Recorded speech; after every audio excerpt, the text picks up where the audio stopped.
Hello बच्चों, let's read this question. So the question here is a copper rod of length 2 meter, radius 3 into 10 to the power minus 3 meter hangs down from the ceiling. A 9 kg object is attached to the lower end of the rod. The rod acts as a spring and the object oscillates vertically with a small amplitude.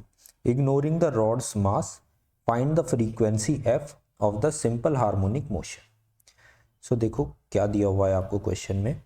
ये आपका कोई इस तरीके से ceiling है और इस ceiling से एक कॉपर की रॉड ऐसे लटकी हुई है वर्टिकली, राइट। और इस रॉड के नीचे आपने एक मास लगा दिया है यहाँ पे, और ये मास कितना है, दिस इज 9 kg, ओके। और ये जो रॉड है ये एक स्प्रिंग की तरह वर्क कर रही है, और ये जो है मास ये ऐसे वर्टिकल ऑसिलेशंस यहाँ पे कर रहा है। और इस रॉड के बारे में आपको क्या क्या चीज़ें गिवन है, इसकी जो लेंथ है L वो है 2 मीटर, और इसकी जो रेडियस है R वो है 3 into 10 to the power minus 3 metre, okay. और इसके अलावा आपको दिया है कि कॉपर की रॉड है, तो कॉपर की रॉड के लिए यंग्स मॉड्यूलस की वैल्यू हमें पता रहती है। यंग्स मॉड्यूलस होता है for copper is 1.1 into 10 to the power 11 newton पर मीटर स्क्वायर, ओके। सो ये सारी इंफॉर्मेशन हमारे पास है, और क्वेश्चन में उससे हमसे पूछा है कि ये जो स्मॉल ऑसिलेशन होगा इसकी जो फ्रीक्वेंसी होगी, let's say it is F, ये कितनी होगी, ठीक है। सो देखो की कॉन्सेप्ट यहाँ पे आपका क्या लगने वाला है, the key concept for solving this problem. सबसे पहले तो आपको सिंपल स्प्रिंग मास सिस्टम के लिए जो फ्रीक्वेंसी का एक्सप्रेशन होता है, एक्सप्रेशन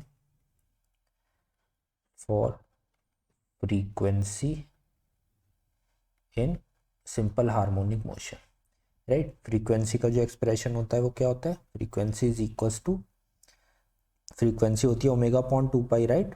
तो इट इज 1 अपॉन 2 पाई, और ओमेगा हमारा होता है के बाई एम, ठीक है। और यहाँ पे जो के होता है this is the spring constant. लेकिन यहाँ पे क्योंकि स्प्रिंग तो है नहीं, यहाँ पे हमारे पास क्या है, एक रॉड है, तो इस रॉड के लिए पहले हमें के फाइंड आउट करना होगा।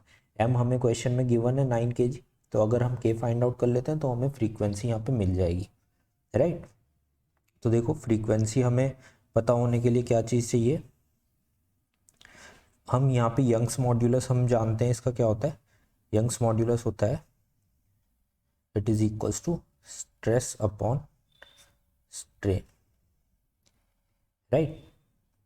अब सोचो इसमें अगर एक छोटा सा डिफ्लेक्शन आ गया, लेट्स सी डिफ्लेक्शन कितना है x, ओके। तो x डिफ्लेक्शन के लिए फॉर्मूला क्या हो जाएगा, स्ट्रेस होती है force per unit area, so it is F by A divide by strain कितना हो जाएगा x बाई टोटल जो इसकी लेंथ है L, ओके। और हम एक और बात जानते हैं कि हमारा जो सिंपल हार्मोनिक मोशन होता है उसकी जो बेसिक इक्वेशन क्या होती है, that is F is equals to minus k x, right. तो यहाँ से जो k होता है, k बेसिकली होता क्या है, this is force per unit length, right. तो अगर हम इस एक्सप्रेशन को फोर्स पर यूनिट लेंथ की फॉर्म में ले आए किसी तरीके से, तो हमें हमारा k मिल जाएगा इस रॉड के लिए, राइट। हमारा मेन मोटिव क्या है, k निकालना फॉर दिस रॉड। तो हम कैसे ला सकते हैं इसको, अगर हम इसको थोड़ा सा सॉल्व करेंगे तो ये जो फॉर्म है F by X is equals to कितना आ जाएगा, Y into A by L. इसको ही हमने रीअरेंज किया है इस इक्वेशन को, तो यहाँ से हम F by X is equals to Y A by L, और ये एफ बाई एक्स से क्या होता है, हमारा के होता है, राइट। तो ये जो है हमारा स्प्रिंग कांस्टेंट की वैल्यू हो जाएगी फॉर दिस मेटल रॉड, ठीक है।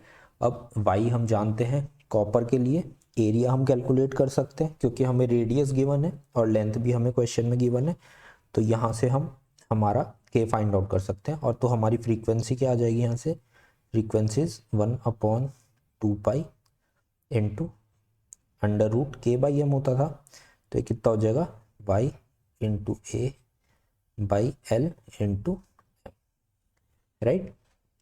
तो ये सारी वैल्यूज़ अब हम यहाँ पे पुट कर देंगे, f is equals to 1 upon 2 pi 3.14 into हमारा जो y का वैल्यू है 1.1 into 10 to the power 11 into area हमारा कितना हो जाएगा pi r square, that is 3.14 into r हमारा कितना है 3 3 सा 9 हो जाएगा, इंटू 10⁻³ की जगह -6 इधर हो जाएगा, राइट।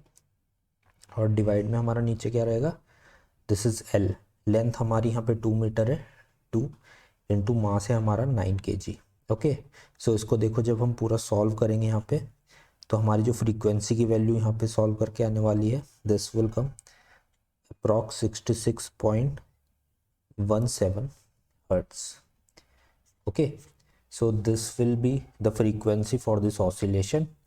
तो ये आप देखो, आपका ऑप्शन नंबर ए है 66 हर्ट्स, ये आपका करेक्ट आंसर यहाँ पे हो जाएगा। So I hope you understand this question. Good luck.